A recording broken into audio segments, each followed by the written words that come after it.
la idea es que tomen nota de si quieren hacer unas preguntas y una vez que finalicen todas las exposiciones podemos hacer un intercambio, un debate.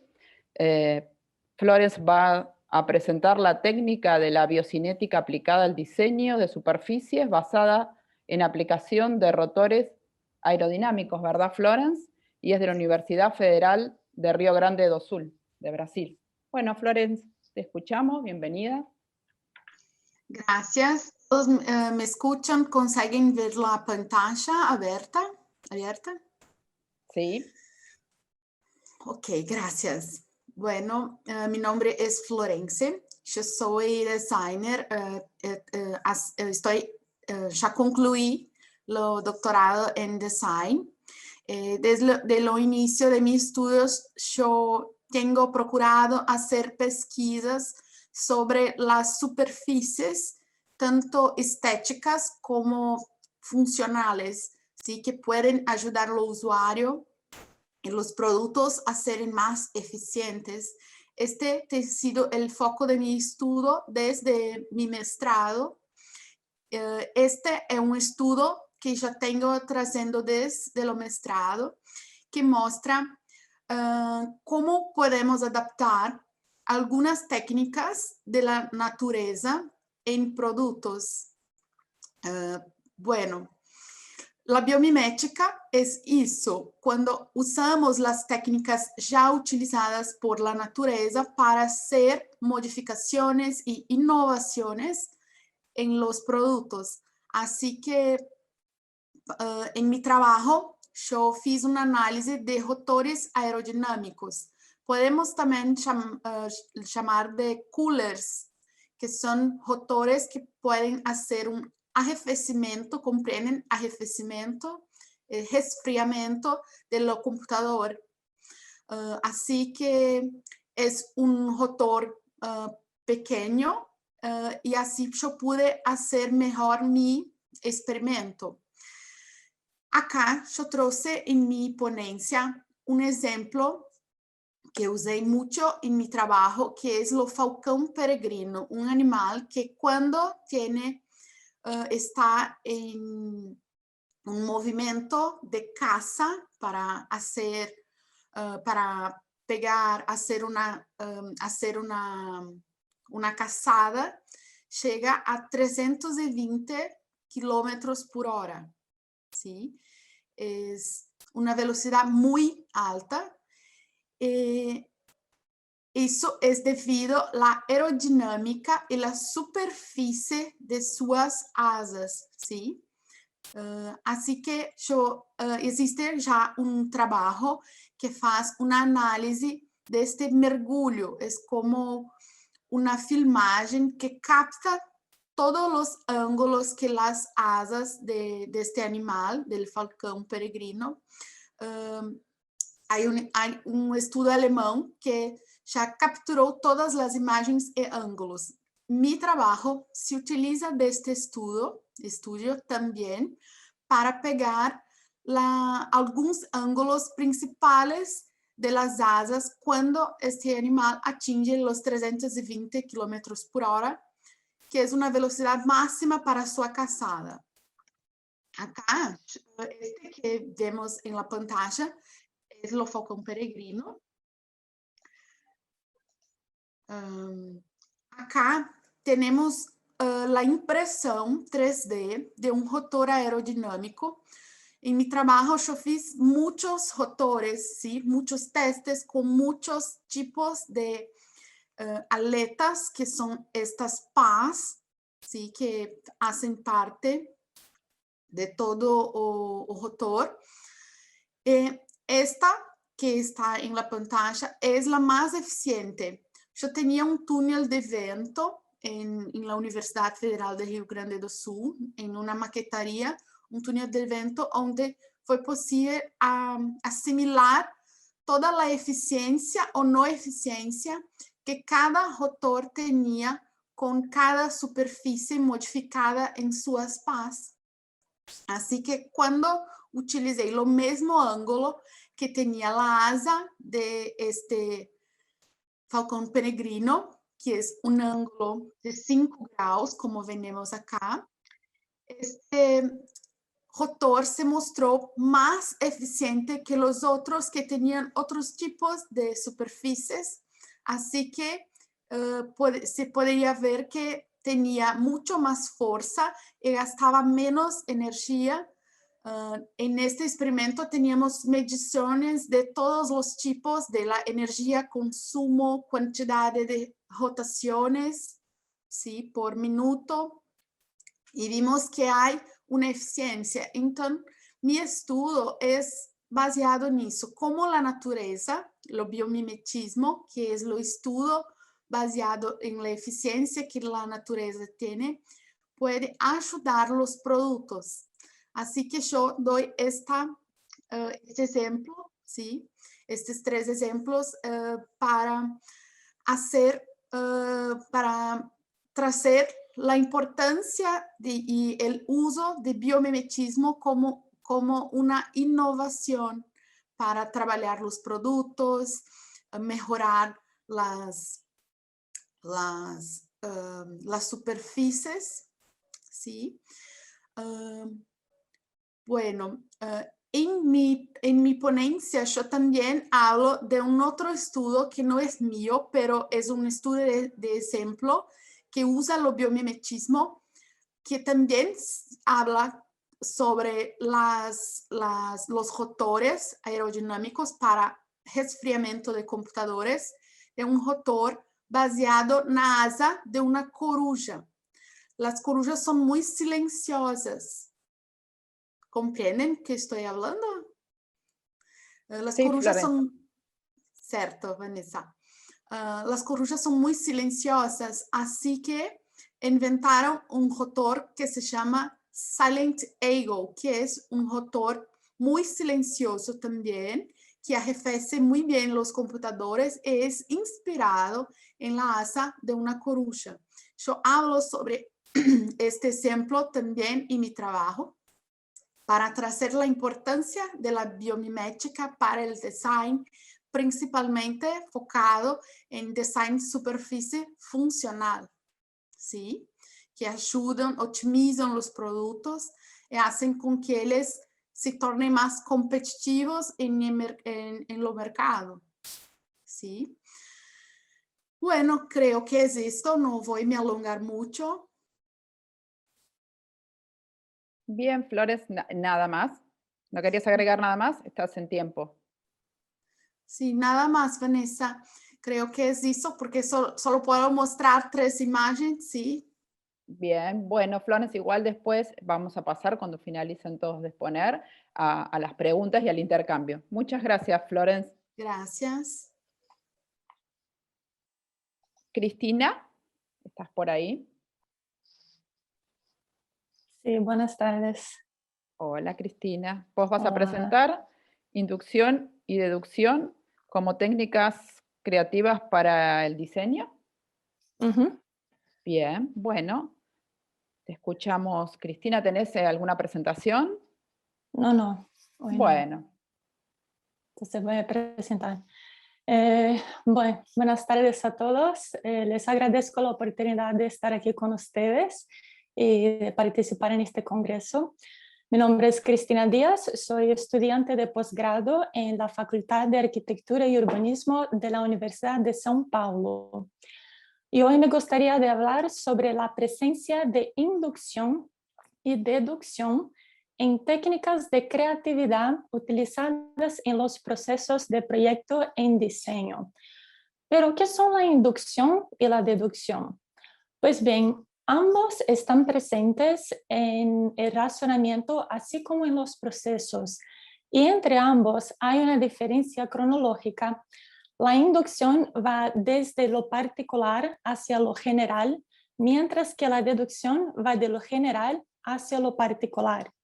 Por ejemplo, si un diseñador empieza a dibujar en papel sin algo definido en su cabeza, o empieza a diseñar sin pensar demasiado, o a trabajar directamente con un material, y va probando, sintiendo lo que el material le permite hacer, y a partir de ahí va teniendo ideas Este es un enfoque inductivo porque no se prefiguró una forma para luego ejecutarla.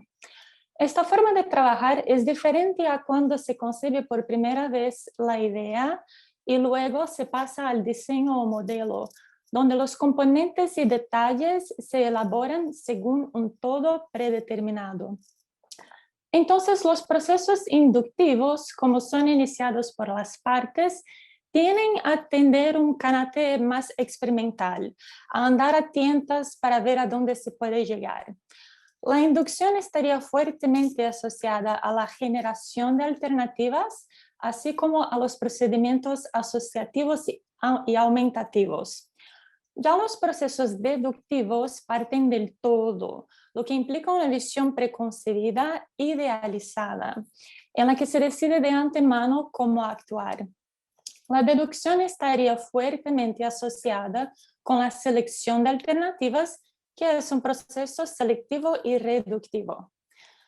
Bien, el propósito de esta presentación es identificar y analizar la manifestación de los procesos inductivos y deductivos en 3 técnicas de creatividad presentes en la literatura del campo del diseño: el brainstorming, el análisis morfológico y la experimentación empírica con materiales. Perdona que pare un poco. ¿Ustedes me ven o mi video no aparece? No, El no te video no estamos... aparece. No, no aparece. Si querés, podés abrir la Sí, cámara. yo Sería... creo que tuve no sé qué ha pasado. Yo pensaba que me No, podrían ver. Bueno, ahora sí te vemos. perdona. No, no hay Bueno, problema.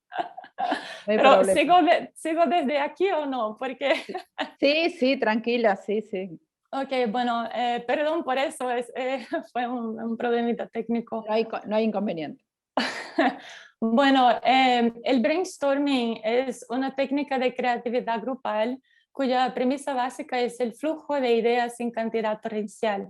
Se divide en 2 fases principales: la generación de ideas y el procesamiento o selección de ideas. Bueno, una vez que se plantea el problema, se invita a los miembros de una sesión de brainstorming a presentar sus ideas, preferencialmente uno a la vez, dando a los compañeros la oportunidad de ofrecer sugerencias basadas en cada idea presentada. En esta parte hay 4 reglas principales.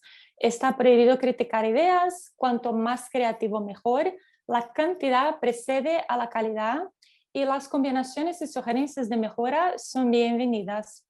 Una vez que se han recopilado las sugerencias, comienza la segunda etapa de procesamiento de ideas, cuando las ideas se separan en categorías y luego se envían a una sesión de evaluación. Nótese que la primera etapa del brainstorming, marcada por la generación de ideas, tiene un carácter mayoritariamente expansivo, que es de naturaleza más inductiva, mientras que la segunda etapa, cuyo foco es la selección de ideas, tiene un carácter mayoritariamente reductivo, que sería de naturaleza más deductiva. También se advierte que cuando se lanza el problema inicial, el problema no contiene su solución final. Por tanto, no hay una visión a priorística. Las ideas surgen en el camino, a veces con una idea que impulsa a la siguiente. Y este sería otro signo de un proceso inductivo. La segunda fase comienza con una masa de ideas previamente recopiladas que se organizan, categorizan y evalúan. De este revoltijo de ideas se busca una solución.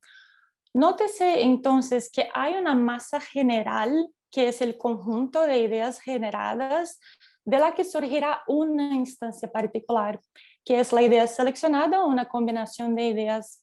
Y cuando pasas de lo general a lo particular, tenemos un proceso deductivo.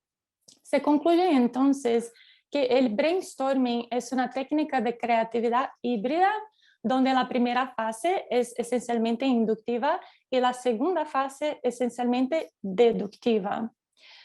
El análisis morfológico, también conocido como caja morfológica, estudia todas las combinaciones posibles entre los elementos o componentes de un producto o sistema. En otras palabras, una vez definido el problema, se busca identificar todas las variables del problema y luego subdividirlas en categorías. A partir de esta información se crea una tabla. En la primera columna, cada variable se coloca verticalmente y luego en las otras columnas se llenan las categorías, clases o tipos de cada una de estas variables. Una vez ensamblada la caja con todas las posibles variaciones y sus subdivisiones, es fácil visualizar las posibles combinaciones que darían lugar al producto final. Nótese que la caja morfológica parte del todo, que es el problema, y continúa subdividiendo este todo en sus posibles subsistemas. Y una vez hecho eso, se buscan las posibilidades existentes dentro de cada subsistema. Y por fin, buscamos las combinaciones más interesantes entre las opciones. Esto indica que la combinación más interesante ya estaba en la premisa, ya que todas las variaciones que componían el cuadro morfológico se derivaban directamente de la premisa. Y al partir de lo general, que sería el problema o la premisa, a lo particular, que es la combinación entre partes del todo, tenemos un proceso deductivo. Y por fin, la experimentación empírica con materiales consiste en trabajar directamente con la materia, ya sea física o virtual, sin una planificación rígida y predefinida que impida descubrimientos a lo largo del proceso de realización. En este proceso es importante utilizar procedimientos experimentales, es decir, enfoques diferentes a los tradicionales para trabajar con un material o para utilizar una técnica o herramienta. Es una investigación de la forma a través del hacer. O sea, cada pieza creada es resultado de un relevamiento no solo de materiales, sino también de superficies, volúmenes y límites, ya sea a través del modelado computadorizado o por medios artesanales y manuales. Y puede fomentársela cuando uno tiene acceso a una variedad de materiales y herramientas también, o cuando se puede elegir los materiales con los que se desea trabajar, sin la presión de tener que producir un resultado final. O sea, lo importante es la propia investigación, que es en esencia un proceso de descubrimientos. Se percibe entonces que esta forma de trabajar sin una dirección predefinida, de dejarse llevar por el proceso, cuando surgen informaciones durante el proceso que no podría haberse previsto de antemano, y en el que las ideas se desarrollan a través del diálogo con la materia, son evidencias de procesos mayoritariamente inductivos. Pues se observa que tanto la inducción como la deducción están presentes en técnicas de creatividad utilizadas en el método de proyecto en diseño. En el brainstorming, la gran diferencia parece ser la separación consciente de un modo mental del otro, de modo que la deducción no interfiera negativamente en el proceso inductivo. El análisis morfológico de carácter mayoritariamente deductivo ofrece la ventaja de una sistematización que inhibe el olvido de elementos importantes. Por otro lado, la exploración empírica con materiales predominantemente inductiva ayuda a descubrir nuevas ideas. Se concluye entonces que estimular la capacidad de ser ambidiestro y saber utilizar a cada modo mental de forma eficaz puede facilitar la creatividad en los procesos de proyecto de diseño. Bueno, muchísimas gracias por su atención y perdona el problemita técnico al inicio. Y no le oigo, no te escucho.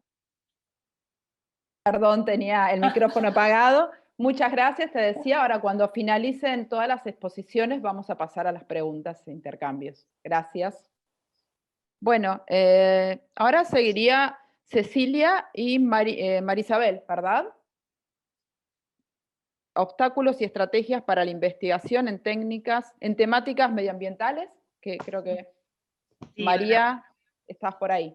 Sí, yo soy Maribel, y ¿qué tal? Sí, entre las dos hicimos 2 trabajos que toman la misma temática, están relacionados, y ahora va a ser la presentación Marisabel. Yo voy a intervenir en algunos momentos en esta primera presentación, así que bueno, lo vamos a hacer así.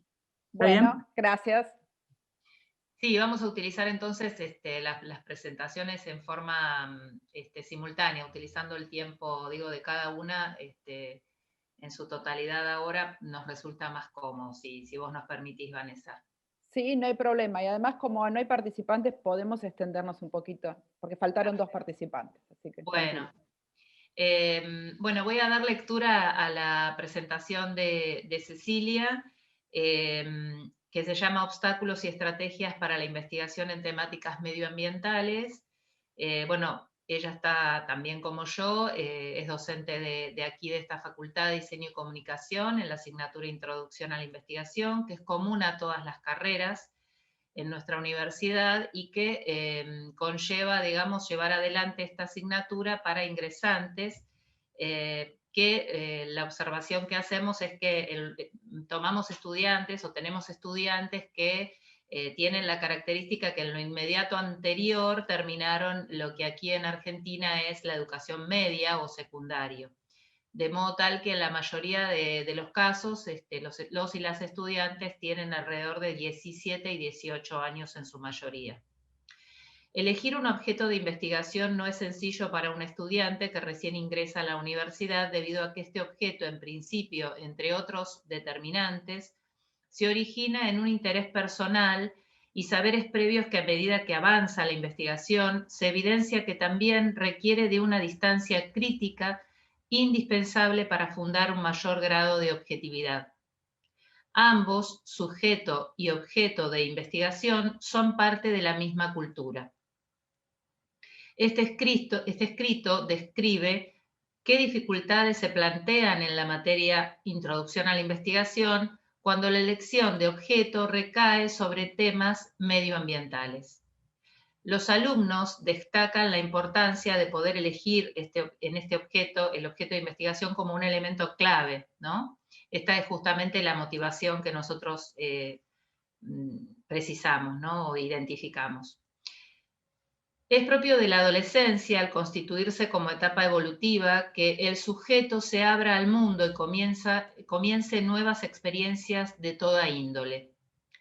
Al extrapolar esta característica evolutiva al aula, puede interpretarse que el estudiante opera desde una pretensión de estar descubriendo y abriendo un nuevo camino de investigación, como si su objeto de estudio nunca se hubiera siquiera explorado académicamente. La temática medioambiental y su relación con la cultura constituyen el núcleo de sendos escritos, ¿no? Tanto del de Cecilia como el mío, que luego voy a leer.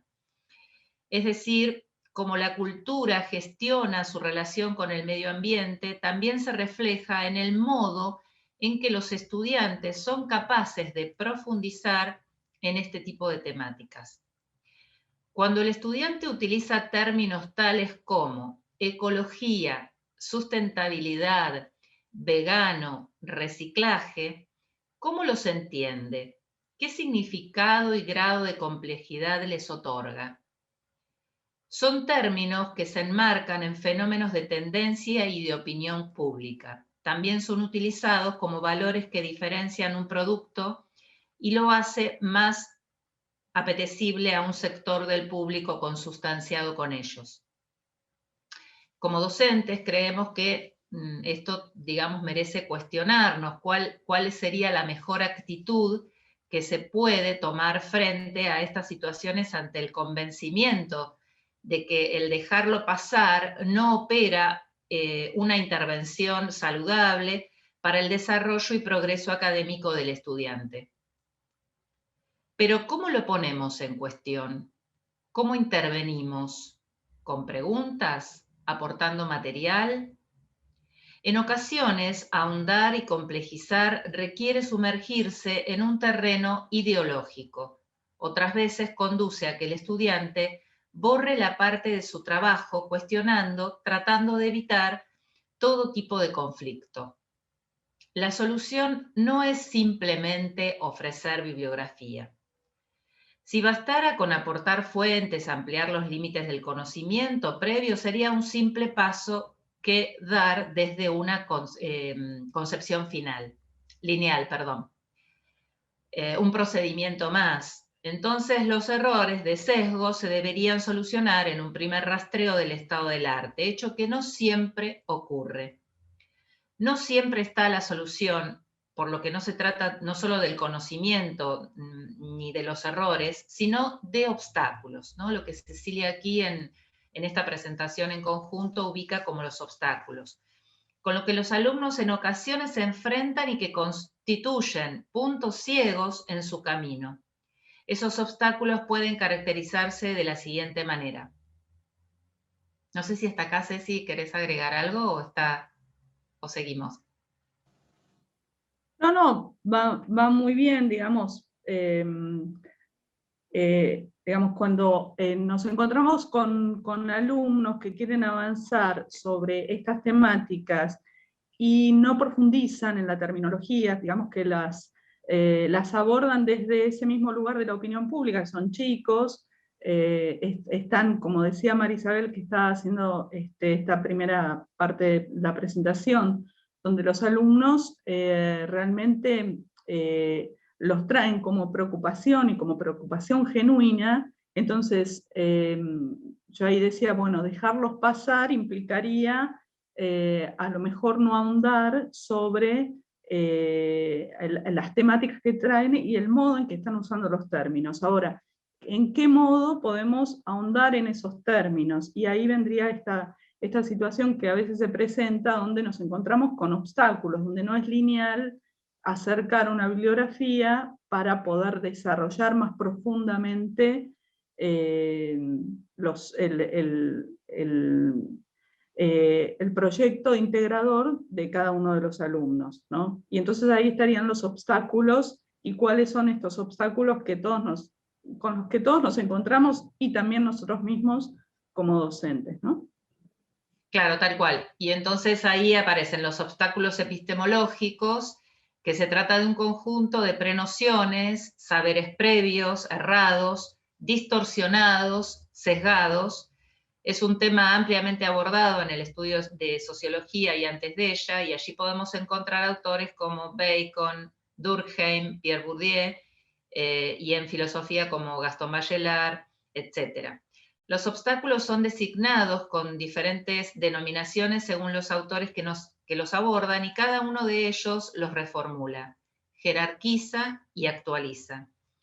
En el área pedagógica y en palabras de Georgian en Camilloni, son los siguientes, en un breve resumen, y es una cita textual. El maestro que pretende saber el dato inmediato, lo demasiado interesante, los sentidos, la experiencia inmediata, la simplicidad y la claridad, la ciencia enseñada y los manuales, el haber sabido, las imágenes muertas, el lenguaje aprendido, los padres y los maestros como modelos, una educación muelle, una sociedad donde no hay nada que hacer y también uno mismo. Esto nos implica también como docentes. Y luego, Cecilia, vos describís los obstáculos epistemofílicos. Pigeon-Rivière distingue un orden distinto, impedimentos de orden emocional y personal que dificultan la comprensión y la elaboración de conocimientos de un determinado objeto de estudio para un sujeto particular. La relación del sujeto con su objeto de conocimiento está en el centro de la construcción de sus esquemas mentales y de su adaptación al mundo. Y bueno, aquí abrís también a una cita textual. El paradigma cultural, no sé si querés hasta allí hacer alguna incorporación antes de entrar al paradigma cultural, Ceci. No, simplemente agregar que el obstáculo epistemofílico es es mucho más puntual y se enfoca sobre todo con relación a un objeto en particular, o sea, la relación entre el sujeto y ese objeto de conocimiento que puede despertar cierto nivel de angustia en la movilización de esquemas mentales. Por eso es la diferencia con el epistemológico, que es más generalizado y tiene que ver con todos estos elementos que mencionábamos anteriormente de la opinión pública, de lo ya establecido, o sea, es bien diferente. Y ahora estaría el tema del paradigma cultural, que también engloba a estos dos. Si querés avanzar un poquitito ahí. Claro, entonces como concepto englobador es la cultura como concepto general, pero entendido dentro del ámbito de la ciencia antropológica. Aquí lo entendemos como el modo en el que el ser humano realiza las cosas. Y vos aquí agregás algo más que en realidad forma parte de los anteriores obstáculos, pero al ser más amplio los atraviesa y contiene, que es justamente de esto que estás hablando, que es el paradigma de la cultura. Aquí también encontramos autores que han desarrollado esta temática y que fueron citados anteriormente, como Durkheim, en los inicios de la sociología como ciencia, y más cerca en el tiempo, vos mencionás a Pierre Bourdieu. Reflexionemos mínimamente sobre esto en relación a la temática de nuestro escrito. ¿Qué lugar tienen en nuestra cultura el tratamiento de los residuos cotidianos? Pensamos en principio en los de la vida diaria de los habitantes de una vivienda, sus desechos orgánicos y no orgánicos, sus ruidos, sus olores y humos. ¿Cómo se gestiona todo esto en la vida de la ciudad y cuáles son las repercusiones que se manifiestan en el trato diario entre sus habitantes? Lamentablemente algunas veces esto deviene en conflictos que concluyen en forma violenta entre vecinos. ¿Por qué no analizamos aquí una cuestión moral, sino justamente algo de índole práctica? ¿Por qué este modo de gestión de residuos cultural no se vería reflejado en cómo piensa el estudiante acerca de conceptos tales como ecología, sustentabilidad, lo vegano, etcétera? Me refiero al marketing, Cecilia aquí se refiere al marketing acerca de cuán cool puede ser tener una vereda, en la vereda un contenedor para separar los residuos. Muy bien, pero luego, ¿cuál es el destino?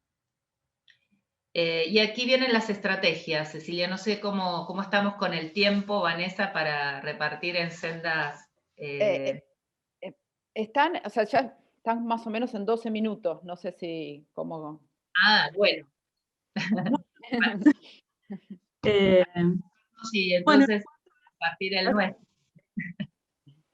En cuanto a las estrategias que tienen que ver con esto de avanzar sobre los obstáculos, cualquiera sea su índole, hay varias posibilidades. La pregunta es algo fundamental porque indexa información de parte del alumno, las mismas consignas de los trabajos prácticos, las devoluciones que puede hacer el docente, y en particular hay una estrategia que señala Camiglioni, que es la de disolución de los obstáculos, que allí lo que plantea es un trabajo en grupo, que sería el cambio de roles, es decir, asumir una posición totalmente contraria, ¿no?, en la defensa de determinada idea, concepto, pensamiento. Entonces desde esa posición lúdica también se puede trabajar con los obstáculos. Y digamos,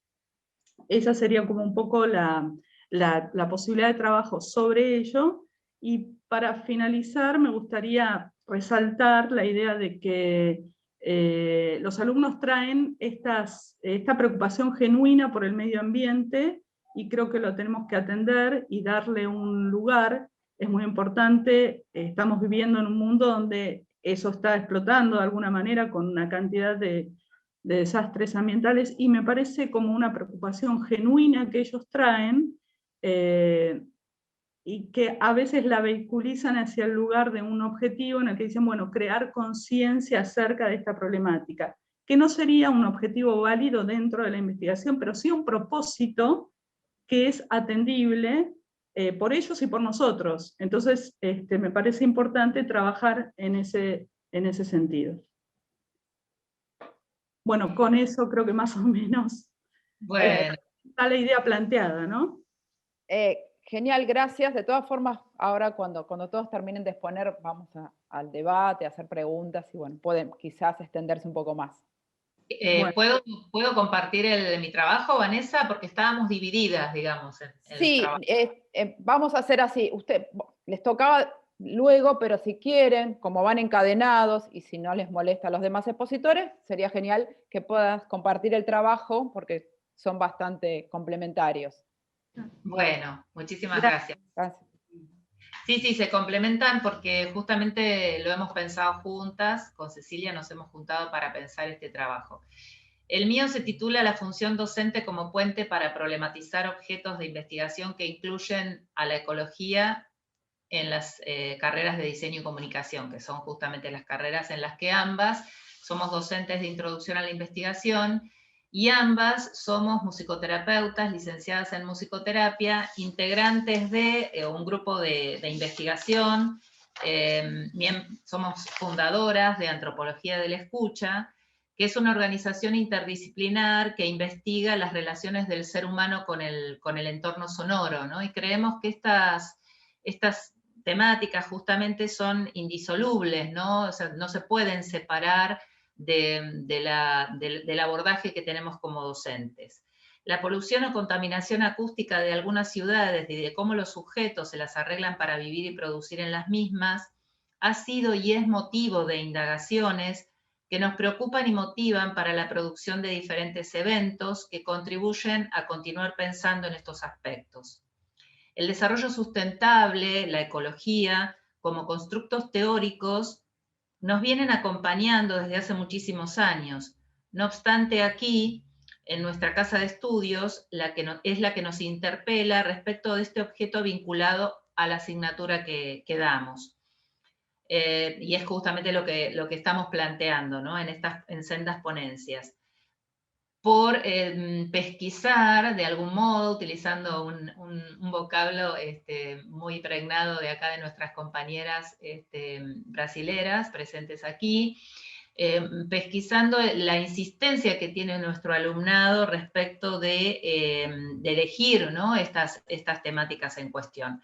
Y justamente lo que hace es ponernos nuevamente a nosotros como docentes en tarea de práctica reflexiva, ¿no? En función de interpelarnos.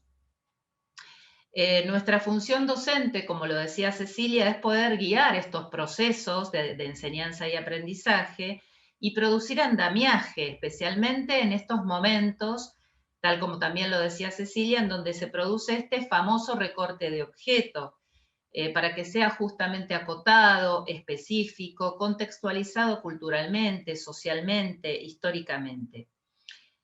Tal como venimos presentando, en muchas ocasiones percibimos desde hace varios años a los estudiantes en una posición tal vez un tanto cenagosa, de vacío teórico, falaz, respecto del hallazgo de los temas que desean investigar. Citando a Umberto Eco, ustedes recordarán, creen haber inventado la pólvora. ¿Por qué decimos esto?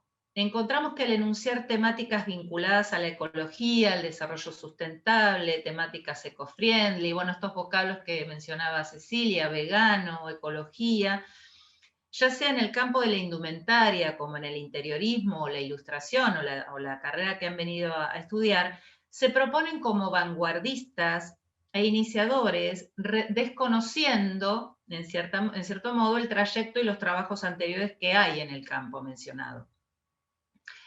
Tal como decía Cecilia, los jóvenes, por pertenecer a esta generación millennials y además por ser realmente la temática medioambiental conjuntamente con la temática de identidad de género, las dos preocupaciones realmente que concitan interés en nuestros jóvenes, en nuestro alumnado, no obstante eso, se posicionan en este lugar de querer ser los descubridores de esta especie conceptual que ya lleva décadas en el mundo, ¿sí?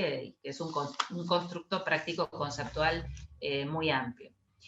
Si bien entendemos que esta problemática se ha puesto, como decíamos, se ha visibilizado y se ha puesto en boga en estos últimos años, ha cobrado mayor popularidad, por así decirlo, la misma es producto de un origen y un devenir histórico que no debe desconocerse.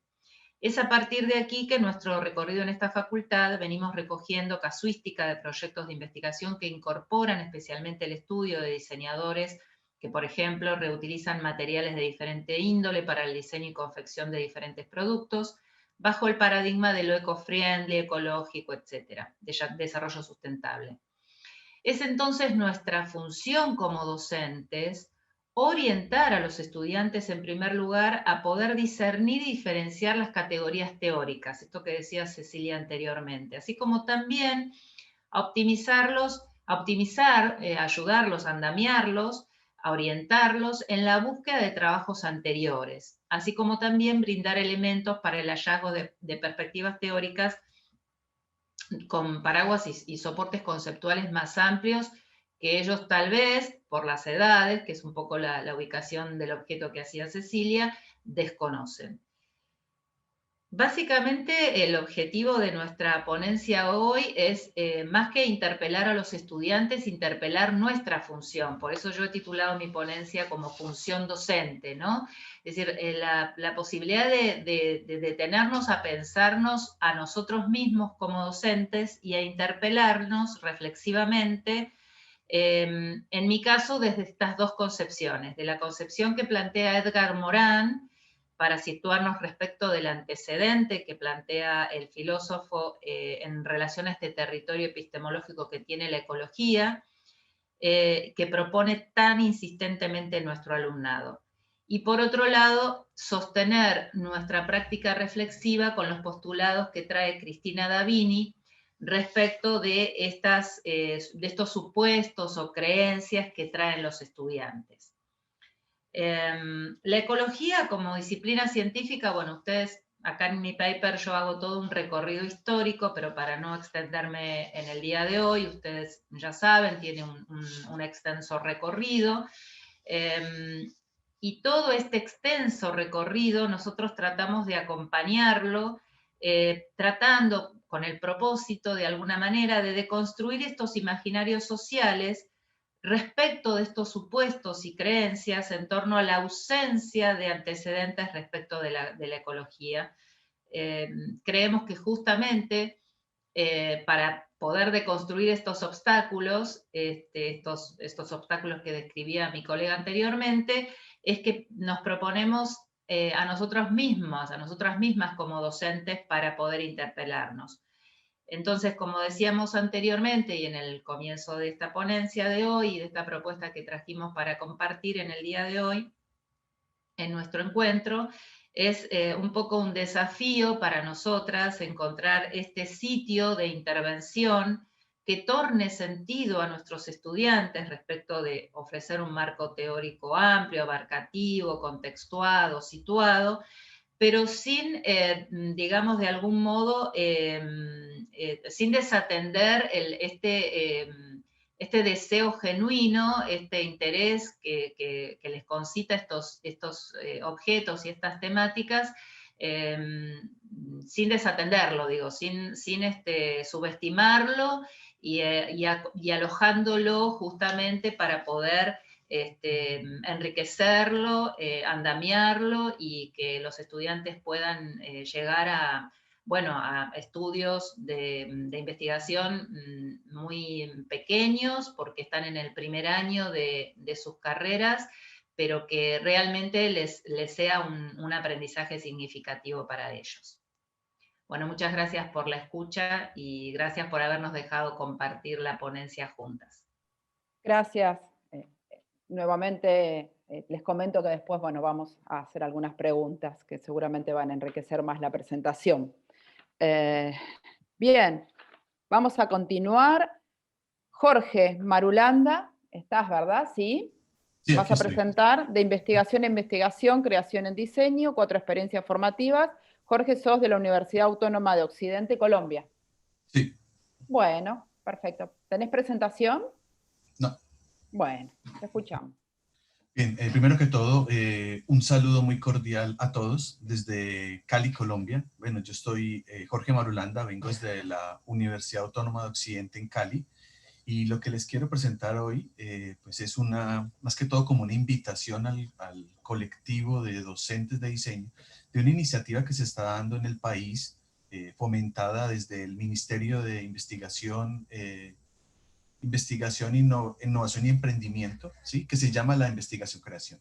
Investigación-creación es pues, la investigación pura y dura que manejan pues, los ministerios, estamos acostumbradas, se ha abierto como un dique, que es cómo se puede investigar a partir del conocimiento que tenemos los diseñadores, artistas y arquitectos. La idea que quiero presentarles rápidamente, pues en el documento que dejé estaría un poco más explícito, es unas iniciativas de investigación formativa con mis estudiantes que hemos intentado vincular esto. La idea de la presentación es, pues como comunidad disciplinar, ¿qué tal sería como un elemento más para sumarle a los campos de la investigación? Entonces, la intención que tengo es presentar las 4 experiencias de investigación-creación desde un enfoque formativo, ¿sí? De una categoría que está emergiendo actualmente en el país y que está teniendo muchísima expectativa, ¿sí? La investigación-creación desde el ministerio pues ha sido muy bien delimitada, y detrás tiene una mesa de trabajo que lleva 10 años, ¿sí? Desde las facultades apoyando, y la define más o menos en estos términos.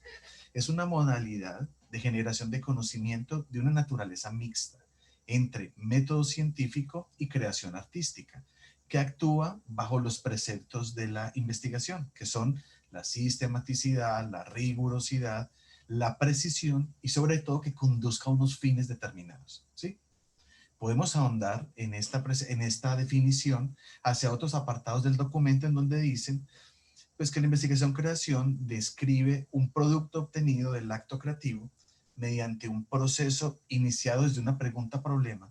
Ahí estaría el elemento que ni es creación ni es investigación normal, sino que es el mix, o sea, una formulación bajo los cánones del método científico, formulación de preguntas y objetivos, pero que desarrolla no un objeto clásico de conocimiento, sino que desarrolla un objeto de creación, ¿sí?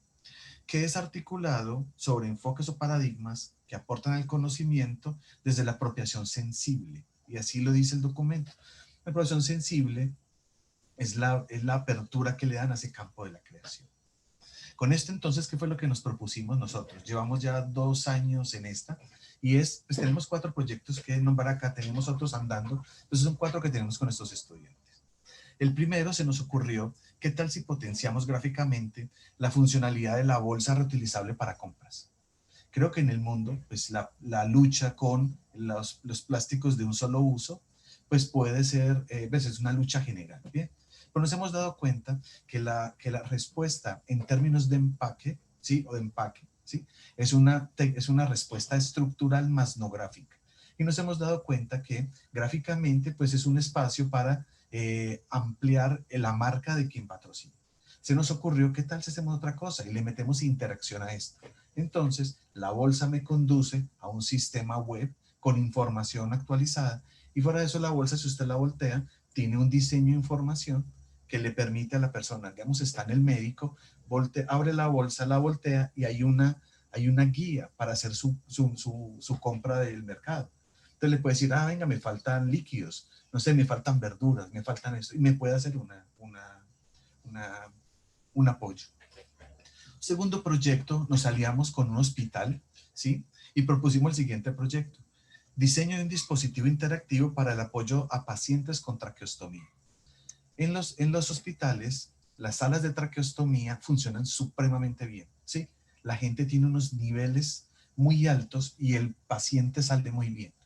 El problema no es ese, el problema es que cuando el paciente sale, se le da una instrucción para que siga su nueva vida, incorporando la traqueostomía, que implica cuidados, mantenimientos y estas cosas. El paciente, nos dimos cuenta, no utiliza esa información y de manera muy natural solventa los problemas. Cuando vuelve a llamar al hospital, está en un estado crónico que tienen que volverlo a intervenir. Entonces nos pidieron el favor, ¿y qué podemos hacer acá? Entonces, bajo el diseño de información y la arquitectura de información propusimos dispositivos para móviles, porque casi todos los pacientes ahora hay una constante, tienen smartphone, ¿sí? Y otra cosa que se llaman los webtoons, que es la posibilidad de un cómic para teléfono, ¿sí? Y lo que hicimos fue un diseño de información de 3 tipos: información general, información declarativa e información reflexiva. O sea, el paciente ya no es una información en bruto de 45 páginas que no se iba a leer, sino que va a donde tiene que ir. El siguiente proyecto que hicimos fue que nos aliamos con una fundación que se llama Fundación Solivide y propusimos el siguiente proyecto: dispositivo editorial para posicionar ante sus beneficiarios el servicio de acompañamiento a víctimas de violencia de la Fundación Solivide, que es una fundación de 20 años que colabora con las personas que han sido víctimas de violencia. Las personas víctimas de violencia tienen una condición que es el miedo, el temor y la inseguridad. Estas personas llevan 20 años haciendo un modelo, ¿sí?, para que la gente verdaderamente se preste a su ayuda.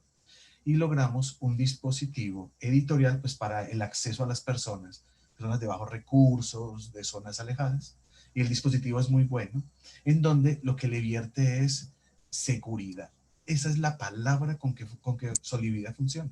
Hicimos todo un proyecto de insight, más un proyecto de arquitectura de información, de graficación, de diseño hasta de personajes, para poderlo hacer. Y en este momento se está probando con esta población. Y un último proyecto que tenemos ya resuelto y está en testeo es desarrollo de un diseño editorial nuevamente y audiovisual que apoya el programa de acompañamiento del Centro Penitenciario Villahermosa. Es una cárcel, ¿sí? Y la cárcel, la entrada de las personas tiene una condición. Entran a una primera parte, mientras se resuelve su proceso y llegan como internos o se desplazan a otro lado. En ese momento se le pasa como un documento en donde le presenta el lugar y las condiciones que tiene. Usted puede rebajar su conducta, usted puede mejorar su estado de vida acá, estos son derechos y deberes, usted puede estudiar y puede esto. La gente coge ese material y lo mete y lo funde dentro de sus cosas y nunca más se lo va a acordar. Hicimos un trabajo, nuevamente arquitectura de información y de posicionamiento de información, en donde diseño editorial y audiovisual, hicimos toda una campaña para presentar esto. Entonces, audiovisualmente, en el canal cerrado, está pasando unos tips, unas cápsulas de información que remiten directamente al documento. Y el documento está diseñado hacia varios niveles de información que le permite a la gente acceder mejor a la información. En este momento, por ejemplo, estamos evaluándolo con las personas que acompañan, los monitores de piso, y estamos teniendo muy buenos resultados. Con estas 4 propuestas, entonces, ¿cuáles son los argumentos que queremos presentar aquí? Como para que el diseño más investigación-creación, pues pueda ser o pueda seguir creciendo en su intención de vincularse a la investigación. El primero que todos es el tipo de investigación. Nosotros seguimos una corriente, que es la corriente anglosajona de investigación, que tiene que ver pues, con los aportes de Sir Christopher Frayling, ¿sí? Que es pues, la investigación for design, about design, through design, ¿sí? Que si lo miramos, pues es una interpretación disciplinar de lo que es la investigación. Pero nosotros también hemos visto que hay otras corrientes emergentes. Jonas y Shaw, Jonas desde la escuela alemana, tiene una propuesta interesante que se llama Research as Design, que lo que está buscando es aquellos grandes enfoques que había dejado Christopher Sanders Peirce en la abducción, pues pueden ser también para el diseño, y es el diseño en sí mismo, por lo que puede desarrollar investigación. Un campo en estudio, que él lo deja como exploratorio. Un segundo es Fatima Saikeli, que en su tesis doctoral dice que la investigación desde la práctica aplicada sigue un montón de desarrollos de investigaciones doctorales en donde se da cuenta que el método de diseño permite investigar. Entonces, nuestra primera validación es investigación-creación, cabe dentro de estas rutas emergentes, va en el mismo sentido, solo que en una mixtura entre ciencia y creación. Un segundo elemento para validar, pues, es la validación del procedimiento. La investigación, pues, en la validación del procedimiento lo tiene todo, ¿sí? Método científico. corrobado en siglos, en disciplinas y en autores.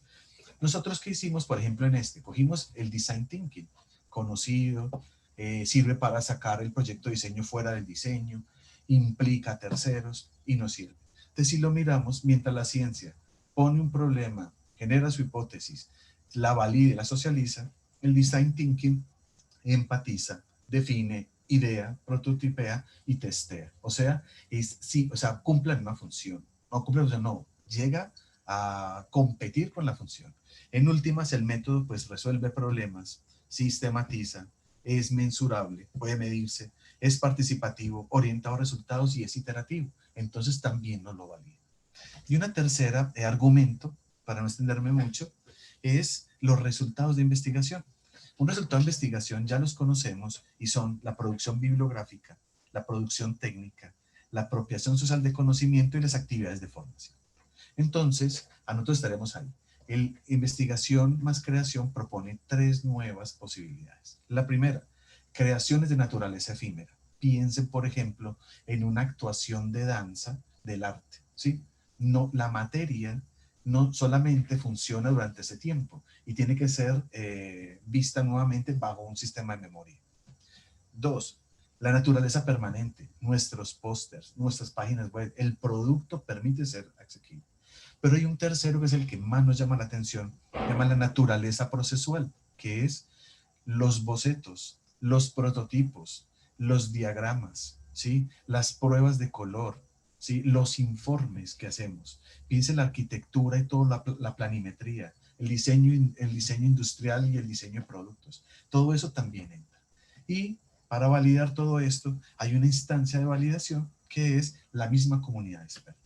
Con esto entonces, para cerrar, ¿cuál es la oportunidad que yo quiero presentar de esta categoría en este espacio, que es un espacio internacional y buenísimo fuera, si siguiéramos dialogando en otras opciones que no conocemos, como la Fatima Saikeli, y esto sería, pues que la investigación-creación es una nueva opción que genera un distanciamiento de las otras categorías. Al distanciarse, hace algo epistemológicamente bonito, que es no hace solapamiento, sino abre una nueva ruta. ¿Sí? ¿Cuál?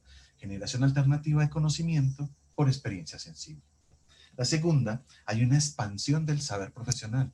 Si nosotros lo vemos, lo que se aprende en la universidad se traslada al campo profesional, a la actividad del diseño. Pero el mismo conocimiento lo cogemos nosotros para clase y armamos los talleres. Ahora hay un elemento más. ¿Qué tal si ese mismo conocimiento usted lo vierte para investigación? Y un último punto sería el reconocimiento del producto de diseño y del investigador y del diseñador en investigación. Estamos acostumbrados a que cuando se hace investigación, los pósters, los videos, los documentales, las cartillas, el trabajo con comunidad, es un material secundario y no es material de investigación. Eso es parte del proceso. La búsqueda de este espacio es que ese material no es parte del proceso, es producto del proceso. Por ende, queremos validarlo como producto de investigación. Con esto, les quiero dejar entonces esta invitación a que miremos este espacio, a que compartamos otro y a que miremos pues nuevas líneas de investigación para el diseño. A ustedes, muchas gracias. Muchas gracias, Jorge. Bueno, ahora sí continuamos con Ana Frida, que va a presentar estrategia alternativa para recolección de datos por aplicaciones de mensajes, ¿sí? Y es de la Facultad de Arquitectura y Urbanismo de la Universidad de São Paulo. Perfecto, São Paulo, bueno. ¿sí? Genial. Muchas gracias. A vos. Muchas gracias, buenas tardes a todos. Soy Frida Nossac. Presentaré el trabajo Estrategia Alternativa para la Recolección de Datos mediante Aplicación de Mensajería, desarrollada con el profesor Dr. Luiz Cláudio Portugal do Nascimento y la profesora Denise Dantas en el programa de posgrado en diseño de la Facultad de Arquitectura y Urbanismo de la Universidad de São Paulo. De antemano les agradezco la oportunidad de participar en el congreso. La experiencia que relataré aquí consiste en el uso de una herramienta de recolección de datos en investigaciones cualitativas por medio de una aplicación de mensajería ya ampliamente utilizada por la población brasileña, el WhatsApp. Así, la herramienta destacó aspectos positivos de esta aplicación, como capilaridad, multimedia y asincronía, resultando ser accesible a diferentes públicos independientemente de su nivel de educación, edad, ingresos, limitaciones físicas y cognitivas, acceso a Internet o disponibilidad de tiempo para participar en la investigación. Algunas personas incluso respondieron utilizando Internet disponible en las terminales de transporte mientras regresaban de su trabajo. Muchas usaron audios y muchas ilustraron sus informes enviando fotos o videos. Así, la herramienta presentó características incluso de sondas etnográficas, además de similitudes con cuestionarios abiertos, como la autonomía del encuestado, y con entrevistas semiestructuradas, como la personalización de comentarios y la decisión de profundizar en algún tema reportado. El desarrollo de esta técnica estuvo motivado por el periodo de distanciamiento social pandémico, no solo por la forma remota en que se llevó a cabo la recolección, sino y principalmente porque la investigación original de mi doctorado tiene como tema las tareas del hogar y el tiempo dedicado a ellas. En este periodo, los informes sociales indicaron que este fue un tema muy ampliamente vivido y debatido en la población. Y nos dimos cuenta de que sería importante para la investigación realizar esta colección. Por eso, nos propusimos desarrollar un protocolo de recolección de datos que fuera remoto, con toda la seguridad que requería el periodo, pero que además pudiera revelar datos exuberantes y profundos sobre las experiencias de las personas en sus tareas y que se relacionasen directamente a la investigación original, es decir, que no se perdieran en relatos sobre las dificultades del periodo, el miedo al contagio, las dificultades con trabajos a distancia y los efectos psicológicos del encierro. Nos enfocamos en entender cómo se caracteriza el tiempo dedicado a limpiar superficies, cuidar la ropa, preparar la comida y cómo se articulan estas tareas en el tiempo, que fueron los subproblemas de la investigación original. Luego, seleccionamos un grupo de prueba de 5 participantes que ya cumplían los criterios de muestreo, muy heterogéneo, con personas desconocidas por los investigadores, reclutados por redes sociales, y los enviamos una invitación en video para participar en la encuesta, y para los que aceptaron, enviamos una pregunta a la vez, a través de audio previamente grabado. También enviamos recordatorios de respuestas cuando no los recibimos después de 48 horas. Si no se respondió el recordatorio, la entrevista se finalizó. A los que lograron llegar al término de la encuesta, enviamos un video de agradecimiento por participar y les recordamos nuestro contacto y el sigilo de las informaciones. Recopilamos los datos, pero también analizamos informaciones como si la respuesta fue por texto, audio o imagen, si la respuesta fue corta o completa, si hubo retrasos en las respuestas y retiros. Entonces, hicimos mejoras en el protocolo y lo repetimos con otros 15 participantes. Finalmente, hicimos una tercera ronda con otros 15 participantes en una versión aún mejorada. En total, tuvimos 3 etapas de desarrollo, 35 participantes, de los cuales 5 no completaron el protocolo, aunque hicieron más de la mitad de la interacción. Lo que aprendemos entre cada etapa del experimento es que algunos aspectos pueden ayudar mucho a la productividad y la eficiencia de la recolección de datos con esta herramienta.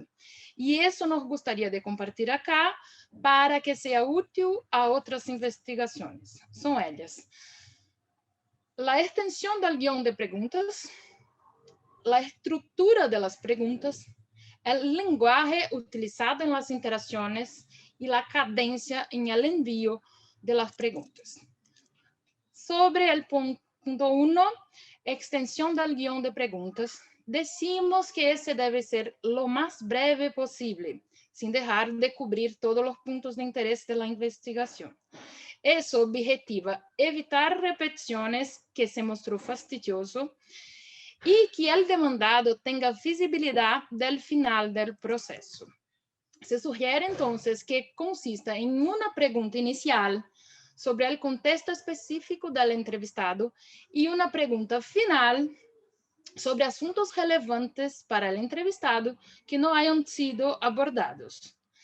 Cada una de las preguntas intermedias estaría alineada con un subproblema o enfoque de la investigación propuesta. El punto 2. La estructura de las preguntas. Las preguntas deben estimular las múltiples posibilidades de respuesta y también proponer una abordaje incompleta. Y es decir, no inducir al encuestado a concordar o discordar de nada, solamente describir su experiencia. Entonces se propone que las preguntas incluyan una breve presentación con el título y el número de la pregunta en la serie propuesta. Después, un texto ilustrativo para estimular la reflexión de los encuestados. Y entonces, al final, una pregunta abierta y objetiva sobre la condición del encuestado en el tema de la pregunta. Bueno, tercer punto es el lenguaje utilizado en las interacciones con los entrevistados. Se notó que el tono de mayor proximidad utilizado fue favorable en establecer vínculos con los entrevistados. Inicialmente, adoptamos un tono más neutral para asegurar que las respuestas recolectadas no fueron dirigidas por el investigador. Sin embargo, la demostración de involucramiento en la recepción de los datos no interfería en el contenido de las respuestas, sino con la disponibilidad y confianza del entrevistado. Entonces, por último, el cuarto punto es la cadencia en el envío de las preguntas. Se sugiere que el envío de preguntas a los encuestados tenga intervalos preestablecidos por el investigador e informados al encuestado, excepto cuando solicitar otra dinámica de envío, como por ejemplo enviar el conjunto de preguntas a la vez o enviarlo en una fecha y hora específica. Entonces, finalmente, quisiera enfatizar que esta técnica resultó ser eficiente, que la recomendamos para levantamientos iniciales de investigaciones cualitativas y con buen desempeño para captura fenomenológica. Pero incluso con una buena respuesta de los encuestados en vídeos y fotos, está claro que para cuestiones de usabilidad de productos, esta técnica no fue suficiente para análisis necesario en la investigación. Sin embargo, los datos nos permitieron identificar fácilmente cuáles serían los complementos necesarios para una otra fase. Entonces, les agradezco la atención y me quedo disponible para esclarecer dudas acá o por email. ¿Sí? Gracias a todos. Gracias, Ana, y ahora cuando terminemos las exposiciones seguramente te vamos a hacer algunas preguntas. Muchas gracias. Bueno, y creo que llegó Vania Salguero. Vania, ¿estás por ahí? Sí, buenas tardes, Vanessa, ¿cómo estás? Ya estoy presente. Bueno, buenas tardes. Vos vas a exponer graduándote como diseñador, retos en la pandemia, y sos de la Universidad Católica Bolivariana de Bolivia, ¿verdad? Sí, Universidad Católica Boliviana. Ah, boliviana, perdón. Bueno, Vania, te escuchamos. No sé si tenés imágenes para exponer o solamente... No. Bueno, entonces te escuchamos. Bien. Buenas tardes, yo soy Vania Salguero Duchen, como mencionaba Vanessa, de Bolivia, y voy a conversar un poco sobre los retos, dificultades y oportunidades también que observamos con los estudiantes que estaban prontos a la graduación, a la licenciatura, ¿no? Los que han sido estudiantes de taller de diseño 1 y taller de diseño 2, ¿no? Para hacer su proyecto de grado.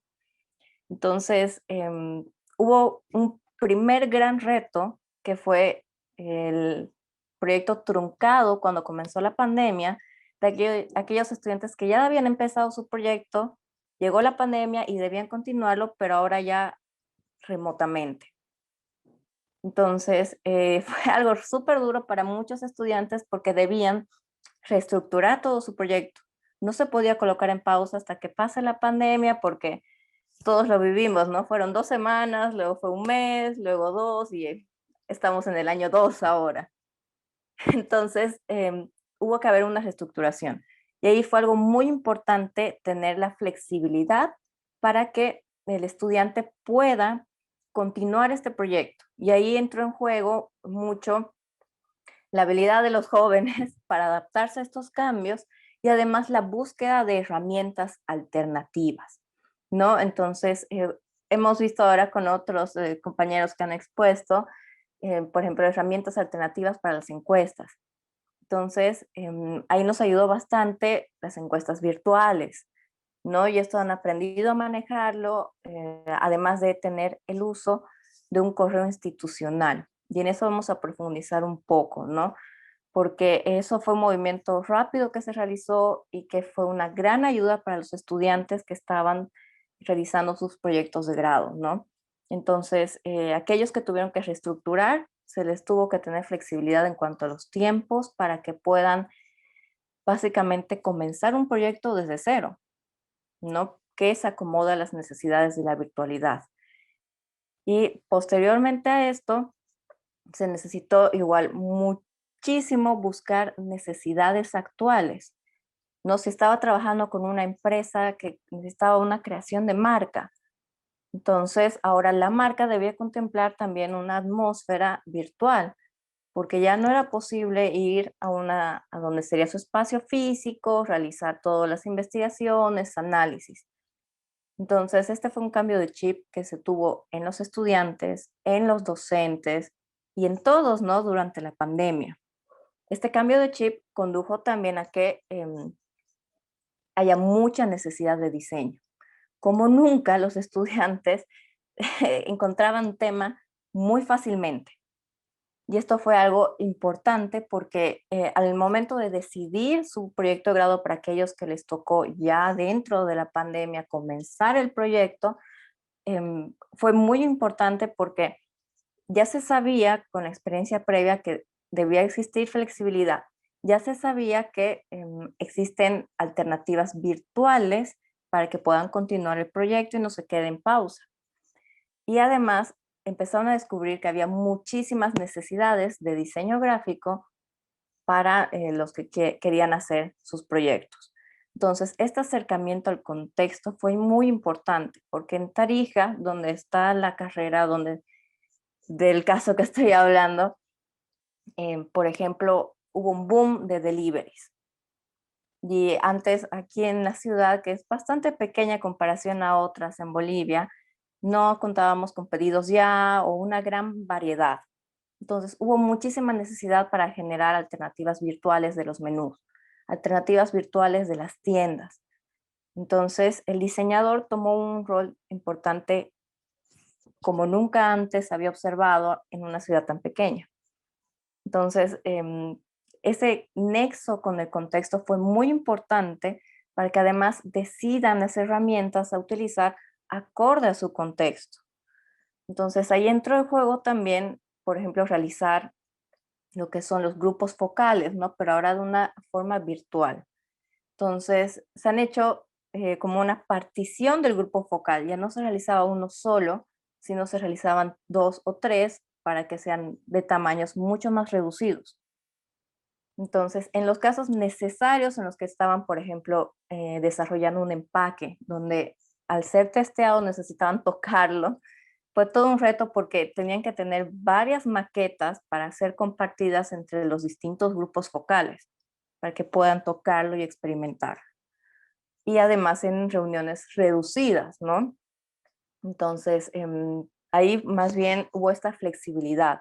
Muchas personas se han mostrado flexibles ante la necesidad del estudiante para reunirse brevemente y realizar este testeo.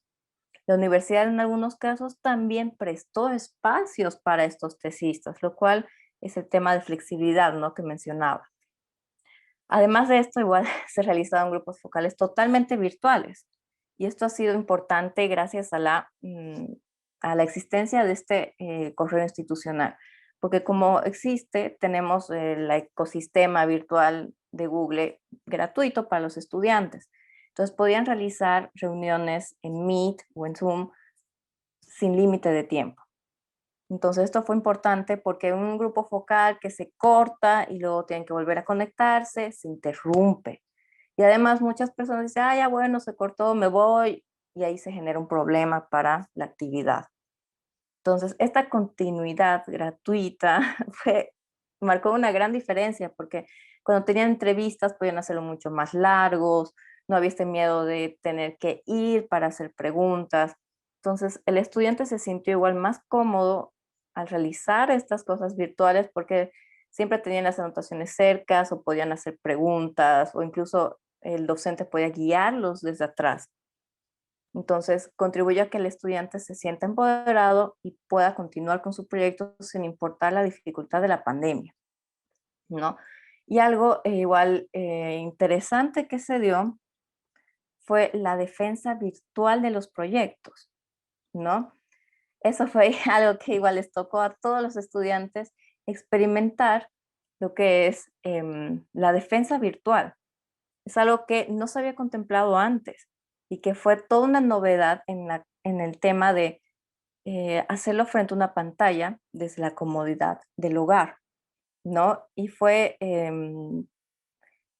importante porque además se transmitió en muchos casos de manera abierta, permitiendo también que el diseño se haga algo todavía más fuerte en el contexto local. Y también con todas las facilidades que conllevan, ¿no? Una asistencia más amplia, además de la posibilidad de volver a recrear la presentación posteriormente, tomar anotaciones y además que el estudiante se prepare para esta defensa, sabiendo que va a ser frente a una pantalla todas las veces que necesita de manera previa. Entonces, fue un tiempo de locura en la pandemia, pero ha dejado grandes enseñanzas.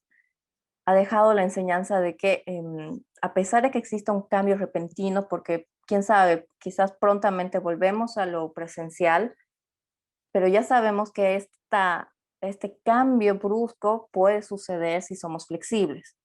Si se necesita replantear un proyecto, hemos visto que los estudiantes han sido capaces de hacerlo. Si hay dificultades en la relación de tiempo e investigación, también existe la posibilidad siempre y cuando se lleve un seguimiento cercano al estudiante. La necesidad de aprender nuevos recursos tecnológicos también es muy importante, no solo para el estudiante, sino también para el docente que lo va a guiar.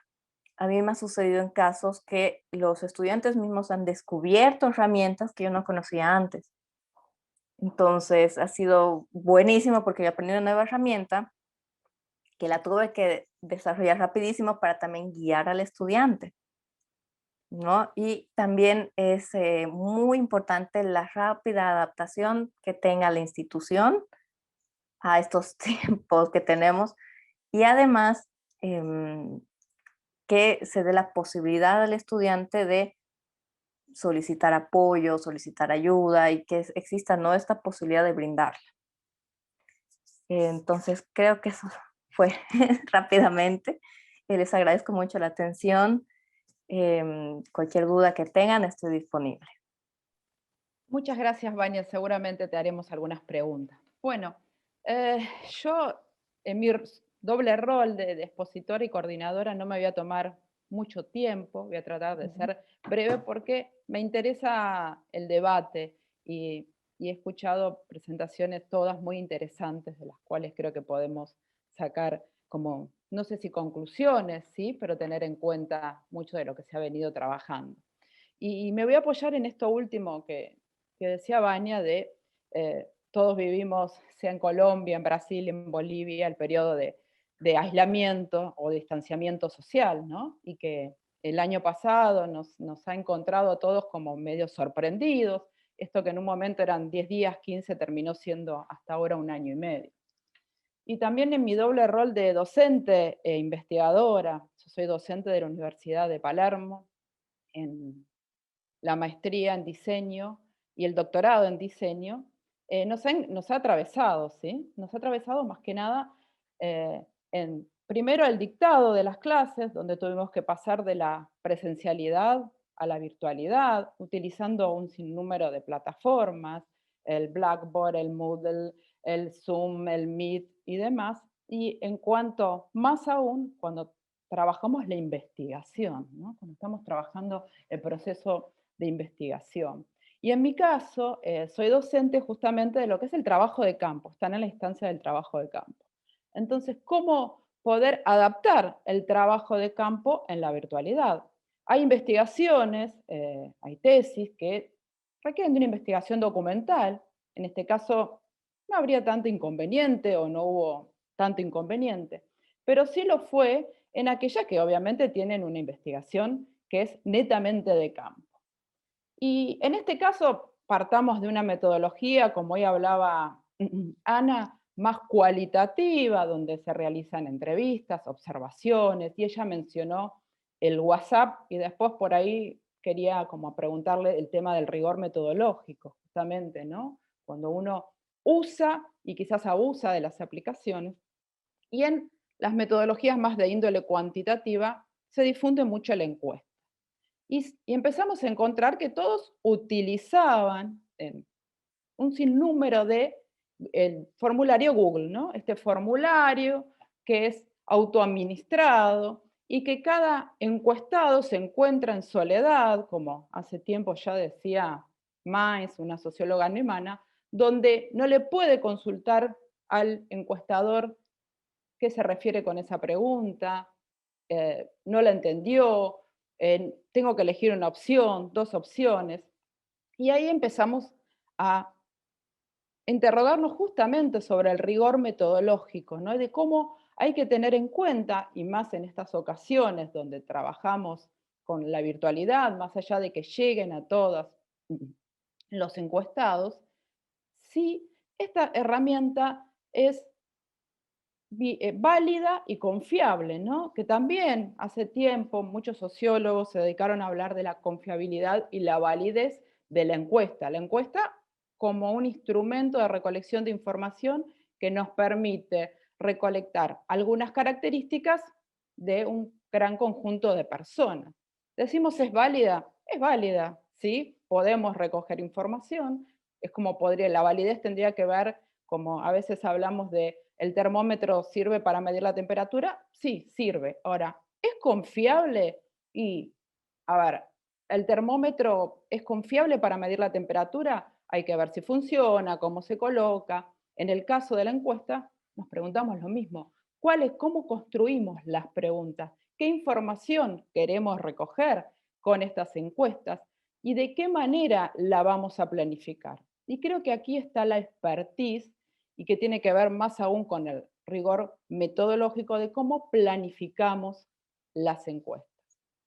Obviamente las encuestas van a remitir a estos constructos que hoy Marisabel y Cecilia hablaban, estos constructos, estos conceptos que tienen, por supuesto, una definición que va a tener que ver con una perspectiva teórica, pero que tiene que tener una referencia empírica, porque yo no le puedo preguntar a una persona, nos daba el caso de los consumos culturales, sería como muy difícil. Entonces lo que tenemos que hacer en estos conceptos es pensarlos como variables. Esa variable le llamamos aquí como aquella característica de la unidad de análisis que tiene la posibilidad de variar.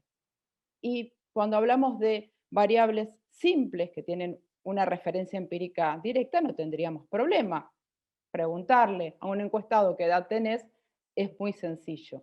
Ahora, volviendo al ejemplo de los consumos culturales, y que era justamente un estudio que queríamos conocer, los consumos culturales y las tareas de cuidado en tiempos de pandemia, teníamos que realizar lo que se llama la operacionalización de esta variable compleja, buscarle algunos aspectos que a su vez tengan dimensiones, referentes empíricos que nos puedan permitir construir esas preguntas y facilitar la tarea de tanto del encuestado como del encuestador. Eso lleva un gran trabajo porque hay que construir minuciosamente esos indicadores para que se vean reflejados en esas preguntas y adquieran esos valores, ¿sí? Esos valores que serían esos estados de los indicadores y puedan ser comprendidos por los encuestados. En eso nos encontramos, en ese momento estamos, y no me gustaría como extenderme mucho más, sino dejar planteado por ahí esta cuestión de todos somos docentes, cómo nos ha atravesado la pandemia, en cómo hemos adaptado justamente los recursos, por ejemplo, de manera como docentes, y creo que era Vania que decía, bueno, empezamos a utilizar distintos recursos didácticos que a veces hasta no lo conocíamos, y quizás también el abusar de estos recursos didácticos nos convierte como que el recurso, esta herramienta, es el fin en sí mismo, ¿no? Y no poder despegarnos de que no es el fin en sí mismo, sino que el fin en sí mismo es el aprendizaje del estudiante sobre determinado tema y esto lo vehiculiza. Me parece que voy a concluir aquí y quería abrir a las preguntas, consultas, intercambios. No sé si alguien quiere hacer una pregunta, si no comienzo yo.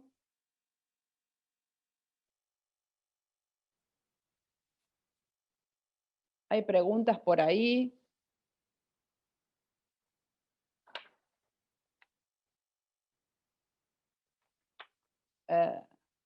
Bueno, yo voy a comenzar, ¿sí? Y le quería preguntar a Florence, ¿estás por ahí? Sí, sí. Bien.